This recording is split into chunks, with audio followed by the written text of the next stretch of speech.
আল্লাহ পাক রব্বুল আলামিন তখন বলতেছেন, ইব্রাহিম তোমার ইসমাইল এখন আব্বু আব্বু ডাকতে জানে, অতএব এই বয়সে সন্তানের প্রতি বাবার দরদ বেশি হয়। আমি আল্লাহ দেখতে চাই এই দরদটা তোমার অন্তরে বেশি নাকি আমি আল্লাহর দরদ। স্বপ্ন যুগে আল্লাহ দেখাইতেছেন, ইব্রাহিম কোরবানি করো। ইব্রাহিম আলাইহিস সালাম স্বপ্ন যুগে দেখেন কোরবানি করার নির্দেশ, ঘুম থেকে উঠা 200টা উট কোরবানি করলেন। আবার স্বপ্নে দেখেন ইব্রাহিম কোরবানি করো, আবারও তিনি 200টা উট কোরবানি করলেন। আবার দেখেন কোরবানি করো।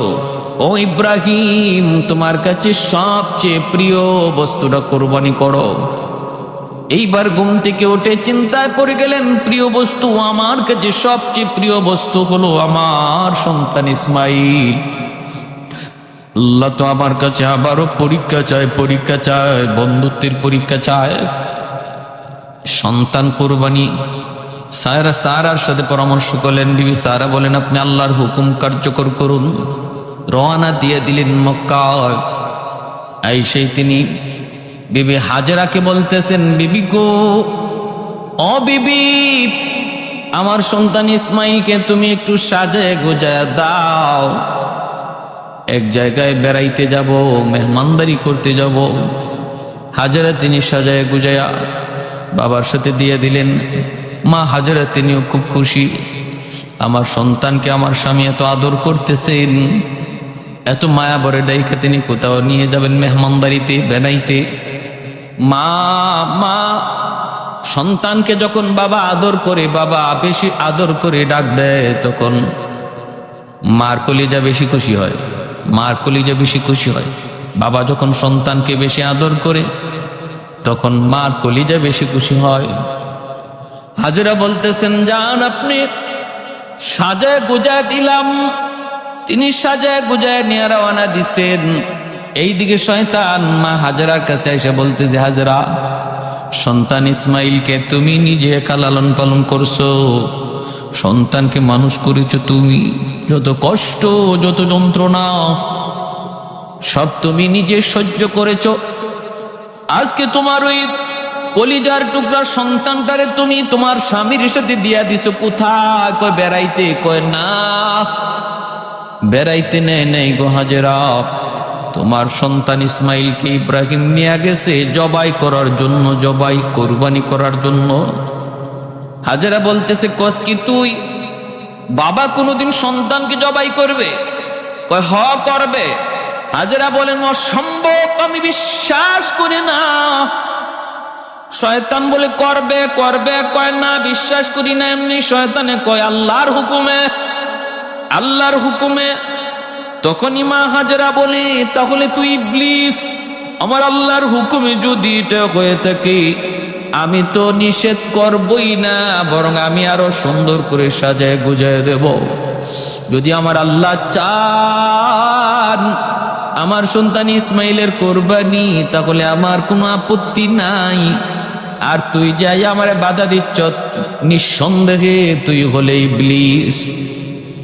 মা হাজেরার কাছে শয়তান পারে নাই, দৌড়ে গেল ইসমাইলের কাছে।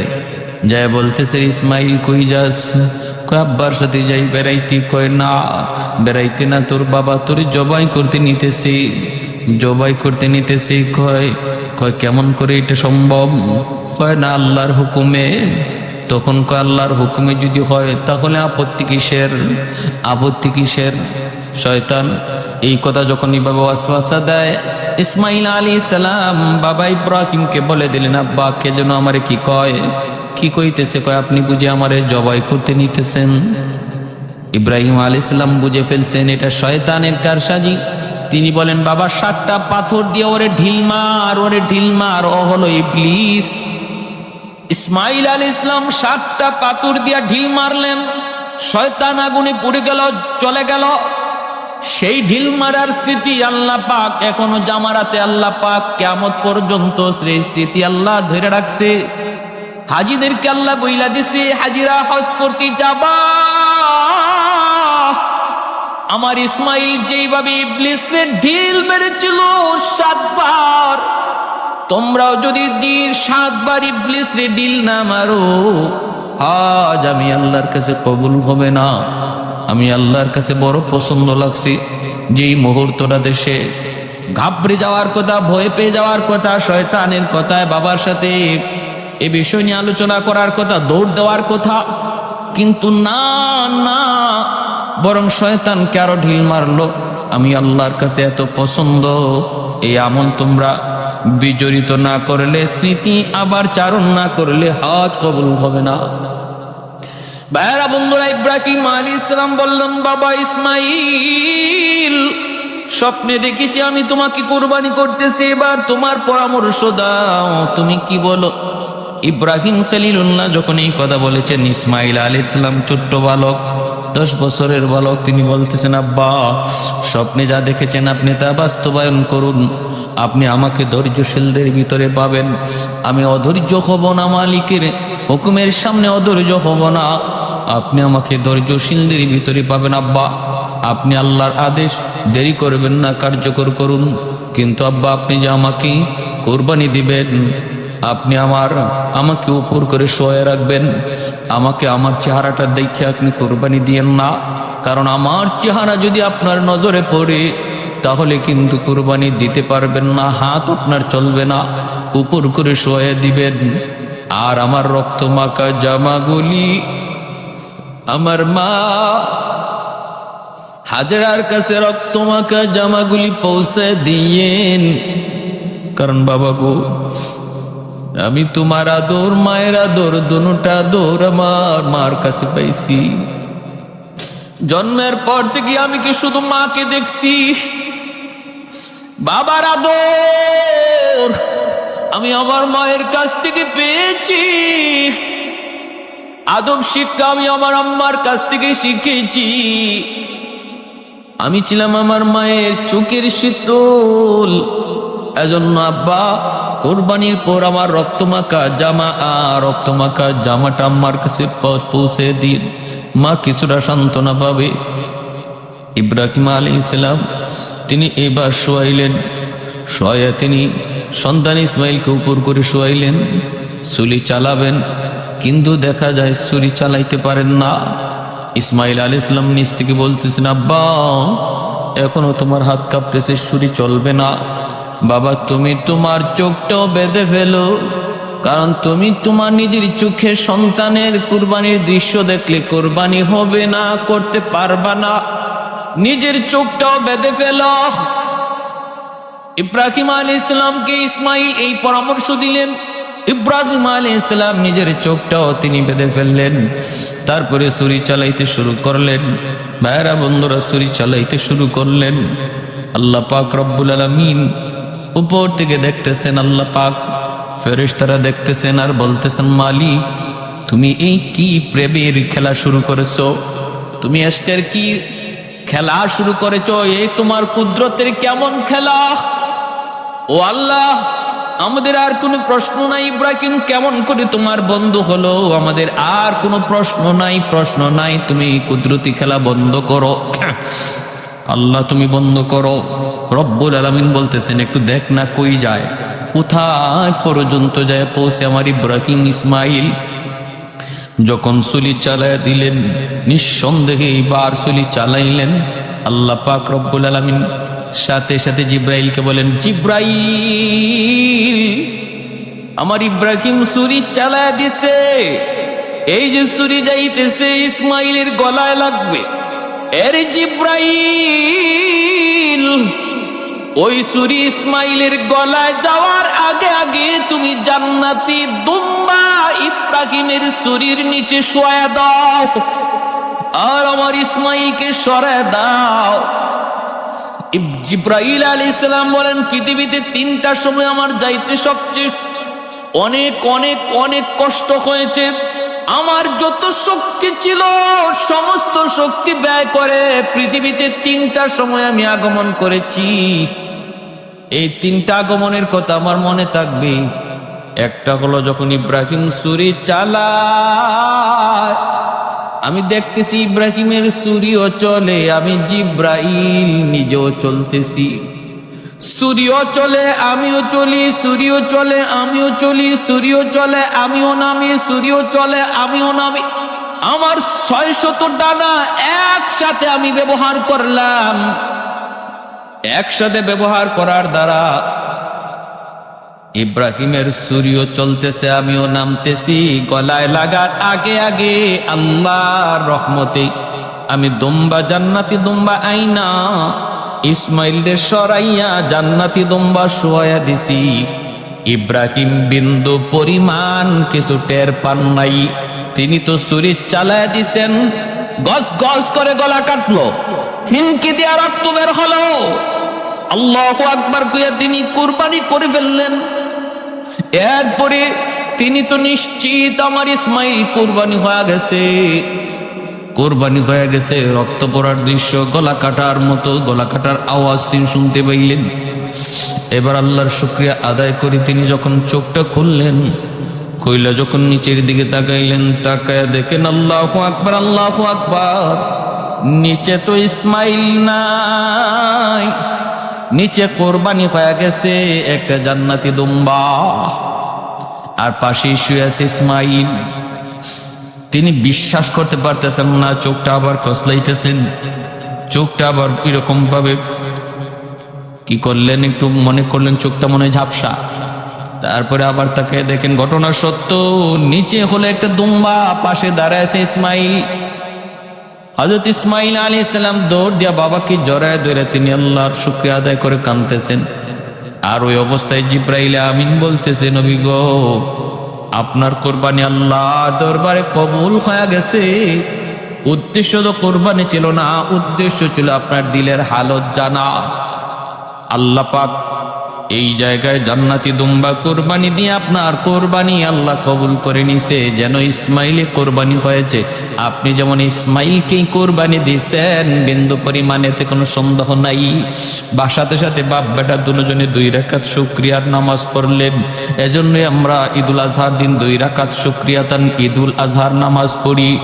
এটা হলো শুকরিয়াতান আল্লাহ পাক রব্বুল আলামিন জিলহজ মাসের 10 তারিখ এই ঈদুল আজহার অনেক দাম, অনেক ফজিলত। 10 তারিখ হলো কুরবানি, 9 তারিখ হলো আরাফা। 9 তারিখ কি? আরাফা। আল্লাহু আকবার। এই জিলহজ মাসের 1 তারিখ থেকে নিয়ে 10 তারিখ পর্যন্ত আল্লাহর কাছে খুব দামি এই 10টা দিন। ওয়াল ফজরি ওয়া লায়ালিন আশর ওয়াশ শাফঈ ওয়াল ওয়াতর ওয়াল ফজরি ওয়া লায়ালিন আশর। ওই যে 10টা রাতের কসম আল্লাহ সূরা ফজরে খেলেন। মুফাসসিরিন কেরাম বলছেন এই 10টা রাত হলো এই জিলহজ মাসের এই 10 দিনের 10 রাত। কেউ যদি এই 10 রাতে ইবাদত করে সে সবে কদরের সমান সওয়াব পাবে। জিলহজ মাস ঢোকা মাত্রই আমাদের কিছু আমল আছে সুন্নত। 1 নাম্বার হলো যে জিলহজ মাস ঢোকার আগে আগেই আমাদের শরীরের অতিরিক্ত পশম, নখ, চুল, অতিরিক্ত পশম পরিষ্কার করে নিব। জিলহজ মাস ঢোকা মাত্রই নখ না কাটা, চুল না কাটা, অতিরিক্ত পশম না কাটা, হ্যাঁ, এগুলা হলো সুন্নত। কেন? কারণ এই জিলহজ মাসের 1 তারিখ থেকে নিয়ে 10 তারিখের এই 10 দিন পরে 10 তারিখে কোরবানির যে এক প্রেমের লীলা খেলা, এশকের এক লীলা খেলা, আশিকার মাশুকের যে এক অগ্নি পরীক্ষা, ওই অগ্নি পরীক্ষার স্মরণ 1 তারিখ থেকে করা হচ্ছে। একজন আশিক যখন সে তার এশকের আগুন, একজন আশিক যখন তার মাশুকের জন্য এতটাই দেওয়ানা হয়ে যায়, নিজেকে পর্যন্ত হারায় যায়, নিজেকে চেনে না, তখন তার চুল কাটার কথা আর কখন ইয়াদ থাকবে, মুছ কাটার কথা কখন ইয়াদ থাকবে। একজন সত্যিকারের আশিক তার মাথার চুলের খবর থাকে না, একজন সত্যিকারের আশিকের তার নখের খবর থাকে না, একজন সত্যিকারের আশিক অতিরিক্ত পশমের কোনো খবর থাকে না, সে তো একজনের পাগল। আল্লাহ পাক রব্বুল আলামিন ওই কুরবানির মধ্যে ইব্রাহিম আলাইহিস সালাম যে কি পরিমাণ আল্লাহর আশিক ছিলেন, যে ইশকের কারণে সন্তান, কলিজার টুকরা সন্তানকে আল্লাহর মহব্বতের সামনে কুরবানি দিয়ে দিচ্ছেন, সেই কথা স্মরণ করার জন্য একজন আশিকের নমুনা হওয়া জিলহজ মাস ঢোকা মাত্র, এটা মায়ার নবীর বহুত বড় এক সুন্নত। এজন্য জিলহজ মাস ঢোকা মাত্রই নখ কাটা, চুল কাটা, হ্যাঁ, অতিরিক্ত পশম কাটা থেকে বিরত থাকা, এটা নবীর এক সুন্নত।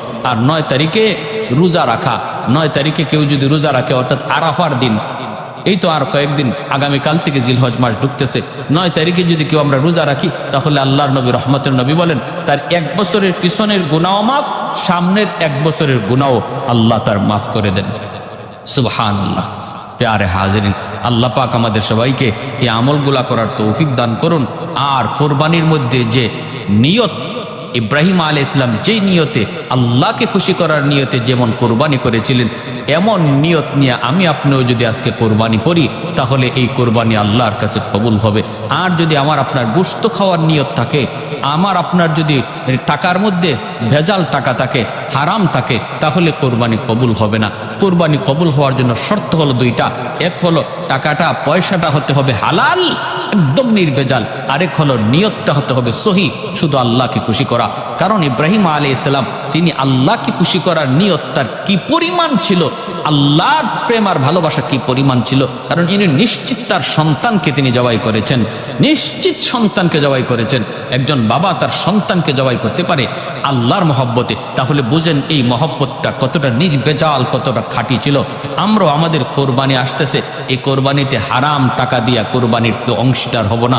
7 জন শরিকানের ভিতরে একজনের টাকাও যদি হারাম হয়, তাহলে 7 জনের কোরবানি বাতিল হয়ে যাবে, 7 জনের কোরবানি বাতিল হয়ে যাবে।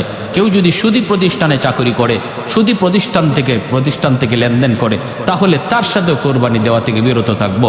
আর হলো নিয়ত সহি, গোশত খাওয়ার জন্য নাকি আল্লাহরে খুশি করার জন্য? আল্লাহরে খুশি করার জন্য। এই কোরবানির রসুমটা, এই কোরবানির গোশত এখন আমরা নিজেরা খাইতে পারি।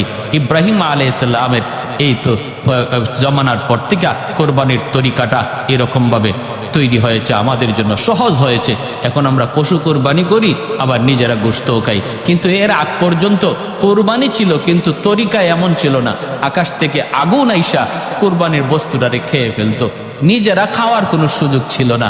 আল্লাহ আমাদেরকে এই কথা বুঝার এবং এই কোরবানি আল্লাহকে রাজি খুশি করার নিয়তে করার তৌফিক আল্লাহ দান করুন। মায়ার নবী বলেন যে কোরবানি দেয় প্রতিটা পশমে পশমে নেকি আল্লাহ তার আমল নামায় দান করে।